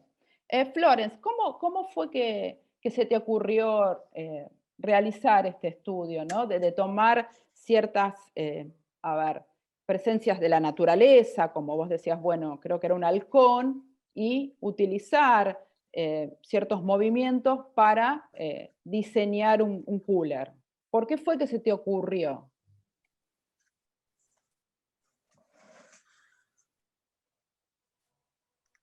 Bueno, porque, perdona si quiero ver si comprendí bien. Me preguntaste por qué escogí un cooler, ¿sí? No, sí, ¿por qué se te ocurrió pasar de el halcón, el ave, a un cooler? ¿Qué fue lo que te llamó la atención? ¿Qué fue lo que te motivó a realizar esa relación? Sí. ¿Se comprende? Sí, ahora sí. Yo me permití experienciar muchas herramientas de innovación que pudiesen me dar pistas de cómo hacer una mejora de eficiencia en el producto a partir de la superficie. Así que hice un estudio de muchas herramientas, productos que pudiesen mostrar una mejora de eficiencia, ¿sí? Una mejora de eficiencia. El cooler de un computador me pareció un objeto pequeño y que yo podría testar con muchas superficies diferentes. Así que yo tenía el vento para hacer las experiencias de saber si realmente existía una mejora. ¿Sí? Era una forma de hacer algo menos cualitativo y más numérico, más asertivo.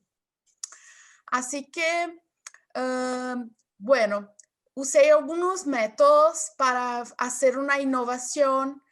Uno de los métodos que yo usé fue el KFD, así también como el método de la TRIZ, que es un método más voltado para ingenierías y que nos precede algunos principios inventivos para resolución de problemas más complejos.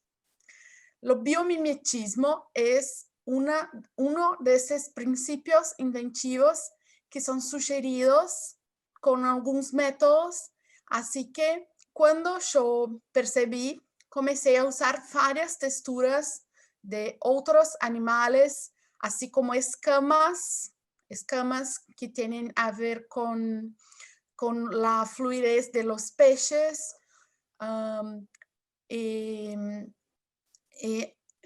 para impresión 3D, más o menos, yo usé 5 ventoinhas rotores impresos en 3D con superficies diferentes, ¿sí?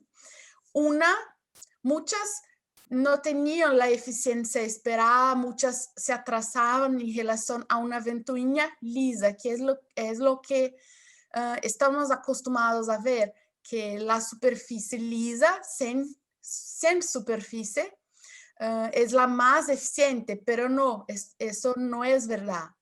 Así que lo experimento muestra cómo podemos hacer para que otras superficies pueden ser funcionales para conseguirnos tener una eficiencia.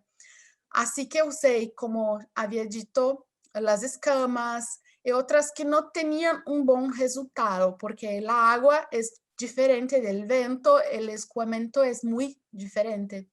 Así que cuando yo conocí este estudio que mostraba la angulación, la superficie de las penas del falcón peregrino, yo pensé fue tentar también hacer algo así. Pesquisé más ventoinhas y realmente existen muchos estudios, muchos no, algunos estudios sobre las ventoinhas como coolers con pequeñas esferas, ¿sí? En las superficies. También hablé sobre la Silent Eagle, que es una ventoinha basada en la asa de una coruja, para no hacer tanto barullo, porque los coolers en generalmente hacen mucho barullo para hacer el arrefecimiento del equipamiento. Así fue por eso, así que yo llegué a esta idea, y con la equipo esta idea fue testada en un túnel de viento en la universidad.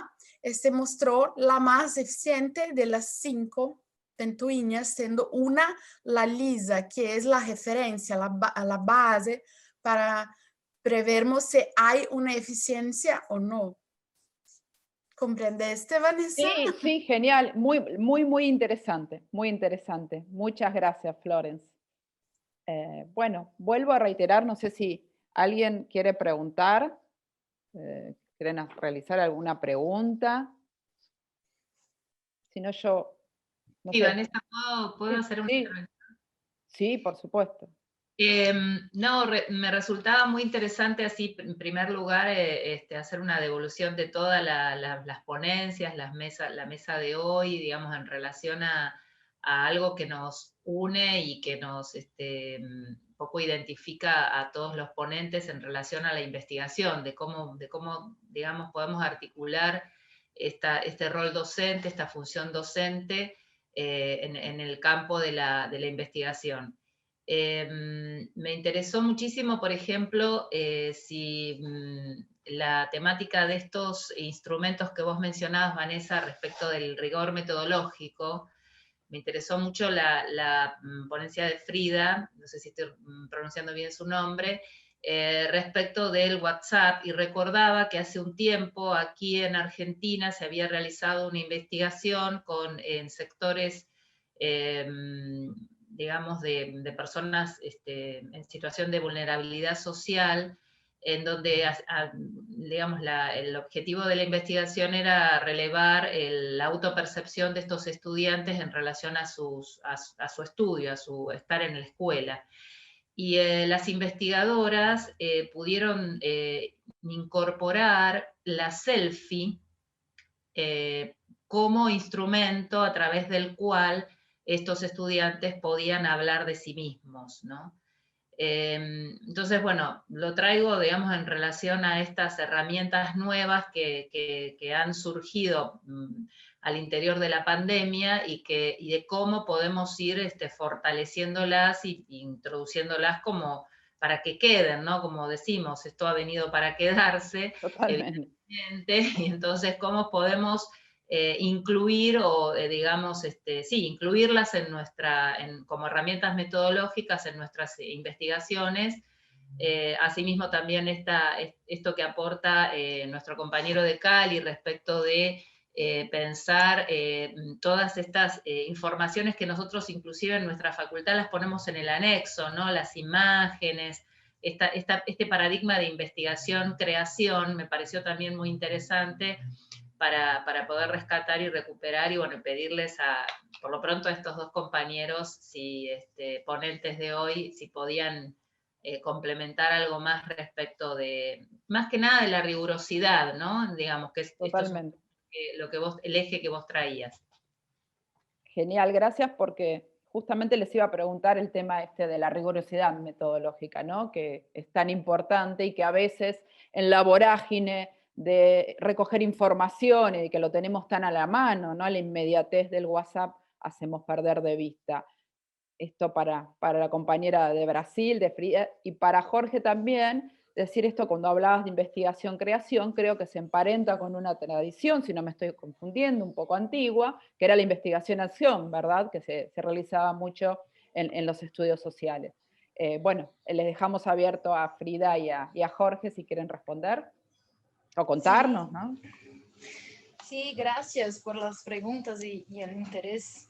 Bueno, este trabajo se fue desarrollando en el tiempo que fuimos recibiendo las respuestas. Entonces, fuimos como mirando si estaba como suficiente, si tenía confiabilidad, si se podría como conferir las informaciones, y también teníamos un abordaje fenomenológico. Entonces, la herramienta se mostró muy eficiente para tener esta percepción, esta autopercepción de la situación. Entonces, en este punto, fuimos como haciendo que Vanessa ha dicho a poco, como si estuviéramos facilitando el trabajo de la persona que va a responder, tornando las preguntas objetivas y también como mostrando perspectivas para que ella pudiera responder con su propia expresión y no como una opción dada, como si hubiera una respuesta cierta o no cierta. A vontade, no sé cómo decir esto en español, pero que se quedase con un gran horizonte para hablar y ainda así pudiera tener un foco. Sí, un foco en que la investigación tenía como propuesta. Entonces, por eso el trabajo fue mucho más mirar a la investigación, cuáles eran los cortes de la investigación que pudieran ser preguntados con objetividad, y después la fase de análisis que hubo entre cada ciclo, ¿no? de envío de preguntas. Analizamos las respuestas para saber si sí estaba correspondiendo a algún gaño de información para la investigación. No sé si quedó claro. Sí, no sé, Marisabel, si quería consultarte. Para mí genial, muy claro, Frida. Claro. Gracias. Gracias. Jorge, no sé si querés extenderte en esto sí. que... Bueno, la investigación-creación, como la plantea el ministerio, bueno, del cual pues, muchos de nosotros participamos, hicimos fuerza, tiene dos maneras de abordarse. Una primera es la creación como tal, ¿sí?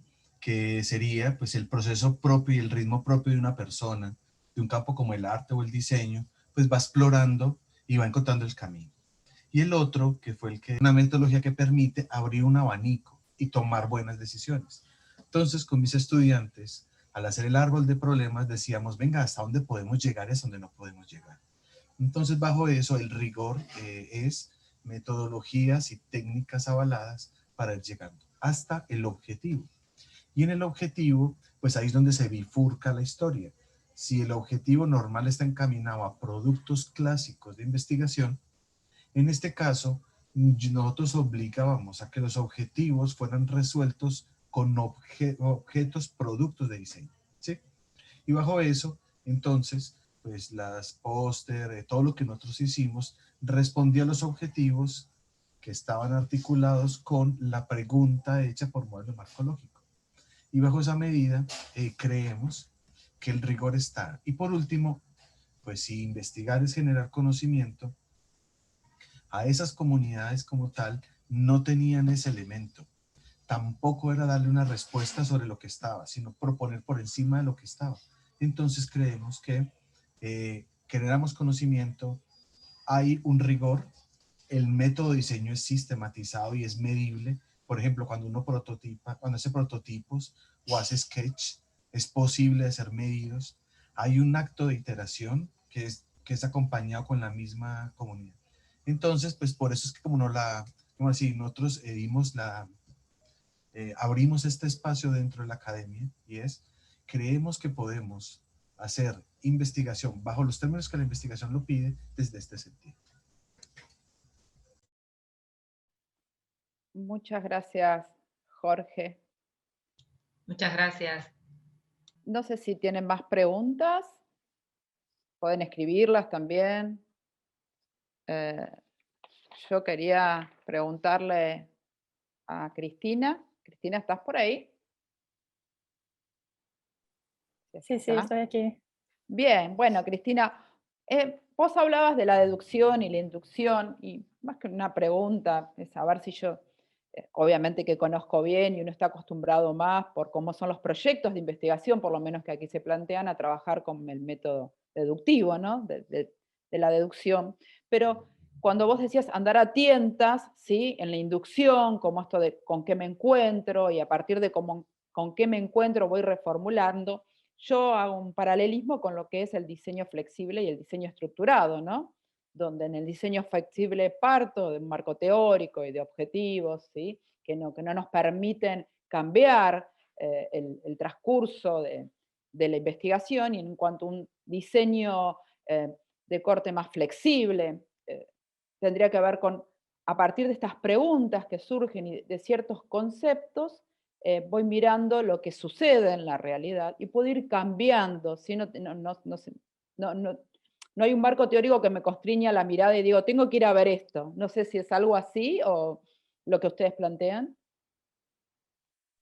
Sí, bueno, mi investigación, porque lo que he presentado hoy es parte de mi investigación en la maestría, donde estoy viendo específicamente la parte de la inducción, pero en procesos no solo en diseño, pero también en la arquitectura, el arte y la artesanía. Y yo veo que quizás en el diseño sería más como un proceso deductivo, por lo general. No quiere decir que todos los proyectos son así, pero por lo general los diseñadores y los arquitectos tienen una idea general de lo que van a hacer antes de empezar. Pero eso tampoco quiere decir que a lo largo del proceso no hayan estas instancias inductivas. Y lo que yo veo que sería interesante es comprender mejor cómo se pasan estos dos modos mentales, porque como has dicho, tenemos proyectos o instancias en los cuales sería más interesante hacer o prestar más atención a lo que se está haciendo, a ver si este sería el mejor camino. Por ejemplo, si uno tiene un proyecto bien definido, pero al hacer el modelo algo se pasa que no se había visto de antemano, quizás esto sería un error. Si uno se atiene al modo mental deductivo, todo lo que se pasa al proceso tiene que estar de acuerdo con la idea inicial. Aún hay momentos en que uno descubre algo que puede llevar a un resultado mucho más interesante. Entonces, sería parte de la propuesta entender lo que uno puede hacer, por ejemplo, en términos de experimentación, como parte del proceso de proyecto en diseño, para abrir las posibilidades de tener estas descubiertas, aunque el proyecto todavía tenga que tener una concepción, una idea, porque cuando estamos hablando de diseño, estamos también hablando de necesidades que tienen que ser, no sé si sería la palabra correcta en español, pero cumplidas. El usuario tiene necesidades, ¿no? Entonces no puede ser solamente lo que el diseñador quiere hacer. Pero cuando uno entiende mejor cómo la inducción y la deducción se pasan, no solamente en las técnicas de creatividad, pero a lo largo del proceso completo, podríamos quizás utilizarlas mejor y tener esta ¿cómo se dice? Una mejor,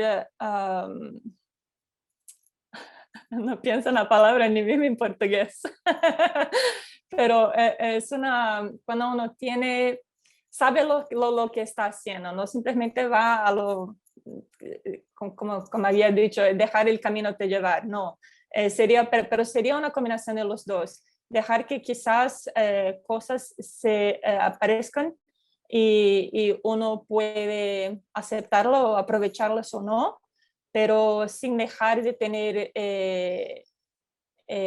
esa idea de que hay un proyecto ahí que tiene que cumplir ciertos requisitos. Bueno. Gracias, muy claro, Cristina. Yo les quería hacer, y después, si alguien más quiere preguntar, no una pregunta, sino también un comentario a María Isabel y a Cecilia, respecto, cuando comentaban estos temas tan de moda, que obviamente un estudiante ingresante tiene como esa idea de la investigación de resolver un problema, ¿no? Además por estos objetivos que no eran objetivos de investigación, ¿cómo planteaban este pasaje de este problema social a un problema de investigación? O sea, ¿cómo veían la posibilidad de decir, bueno, este es un problema social o un problema de la realidad? ¿Cómo lo convertían en ese problema, esa pregunta-problema que me permita producir ese conocimiento?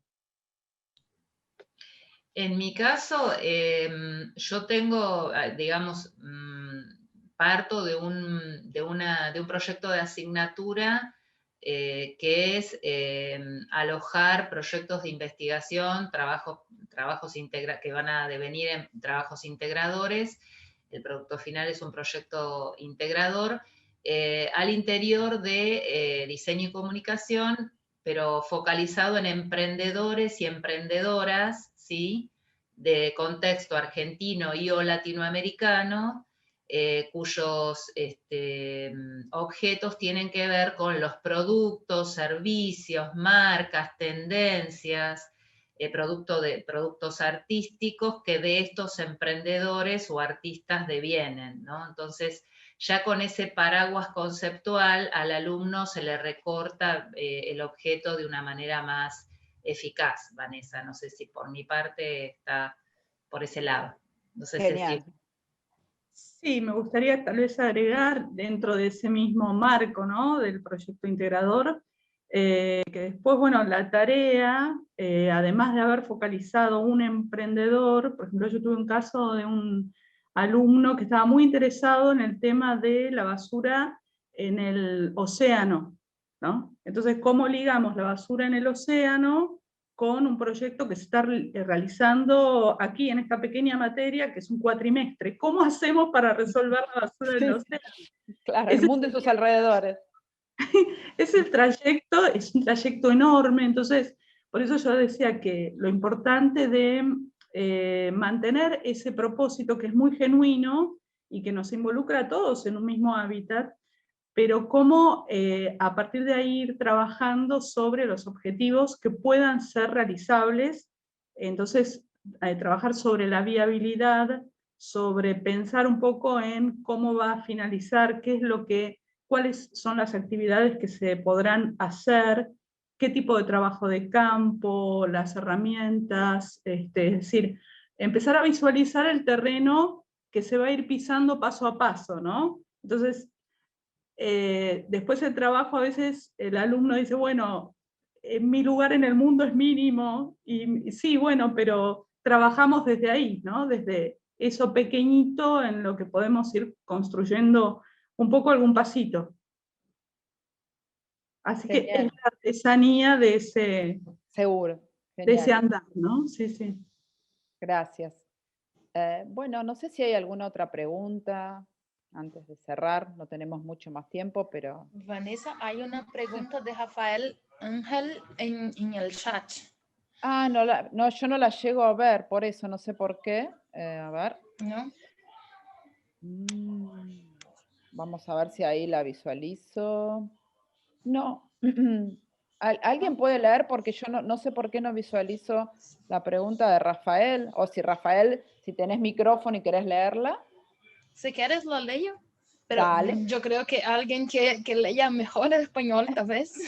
Alguien que pueda ver la pregunta de Rafael, quien quiera hacer la voz de la pregunta. Yo no la puedo, a ver. ¿Puede la Yo la leo.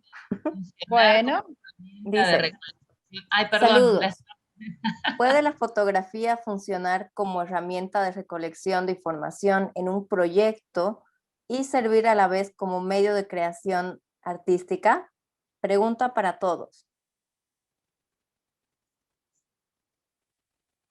Yo puedo decir que la fotografía sin dudas es una herramienta, sin duda, de recolección de información, de eso no hay duda, puede ser una herramienta y también puede ser una fuente de información según cómo se tome y según obviamente el objetivo que tenga esa herramienta, ¿no? Creo que contaba Marisabel que se realizaron selfies, por ejemplo. Claro, sí, de todos modos, de esa fotografía, después el informante, al mirar la fotografía, digamos, extraía información. Digo, es la articulación de la fotografía con lo que percibe el informante y puede a partir de esa selfie hablar de sí mismo en relación a este propósito de esta investigación que yo relataba, que era la autopercepción de los estudiantes en relación a su trayecto en la escuela media. Digamos, claro. No es una fotografía, digo, escindida, separada, sino es con lo como que la interpretación de esa fotografía. Con la perspectiva del actor, en este caso, ¿no? Exacto. Sí, creo que ahí también va mucho el tema de la valoración que da el concepto, ¿no? Cuando uno dice el concepto permite valorar la percepción, es que cómo cada uno a partir, además de se autopercibe, percibe al otro en una fotografía donde ponemos la mirada. Pero por ahí me gustaría que los demás expositores, si quieren responder a la pregunta de Rafael. Sí, me ocurrió hablar que es importante al investigador saber qué tipo de fotografía es, si es una fotografía artística, de estudio, publicidad, una selfie. Entonces, es una información importante para saber lo que se quiere investigar, cuál es la pregunta que la fotografía va a responder. Y entonces creo que esto es la cuestión importante para se analizar cualquier material, la fotografía con certeza. No sé si alguien más quiere responderle a Rafael. Bueno, se han hecho muchos estudios a través de fotografías, también teniendo como unidad de análisis, como objeto de análisis, la fotografía, ¿no? Bueno, no sé si no hay más preguntas. Vania, quizás así en los últimos minutitos que has quedado por ahí sin hablar, ¿cómo resultaron ese cambio, ¿no? de tema o de pregunta a problema en los proyectos? ¿Y cómo fueron tomados por los estudiantes? Hubo mucho estudiante que, como mencionabas, se entusiasmó demasiado. Algunos hasta había que jalarlos de vuelta a la tierra, ¿no? Como que sus temas a veces eran muy amplios o necesitaban demasiados recursos, lo cual es algo buenísimo porque es mucho más fácil aterrizar un proyecto que motivarlo o hacerlo despegar, ¿no? Entonces fue algo muy interesante ver entusiasmo de muchos, y hubo un caso en particular que fue lo tengo muy presente, ¿no? Porque dio una solución genial y que ahora se está pensando implementar incluso en la ciudad a nivel regional con apoyo de la alcaldía. Fue un proyecto que, a raíz de una experiencia personal del estudiante, decidió generar un diario confidente junto con un estudio de psicología para que las mujeres que sufrieron violencia puedan continuar la terapia de forma remota. Entonces fue un diario que permitía que se continúe también de manera remota en contacto con un psicólogo, ¿no? Entonces se generó un producto muy bonito que ayudó a muchas mujeres en el tiempo de pandemia, ¿no? Porque muchas dejaron de asistir a terapias, hubo un retraso en la asistencia o en retomarlas a nivel remoto. Entonces fue una necesidad que ella percibió de antemano y a la cual le dio solución también, primera que muchos otros, ¿no? Que pasaron por lo mismo. Entonces hubo resultados muy positivos, como también en otros, ¿no? Mucho estrés por el estudiante, tener que rehacer algo que ya tenías hecho a medias. Entonces ha sido una experiencia muy bonita. Hay muchas cosas buenas, como también, ¿no? Estas dificultades de tener que volver a hacer de cero en muchos casos. Pero hubo un buen clic de los estudiantes, como también, ¿no? De apañárselas porque estamos en pandemia. Entonces no había mucho más que hacer que seguir adelante. Y eso es algo que se les indicó a los estudiantes, ¿no? Seguir adelante.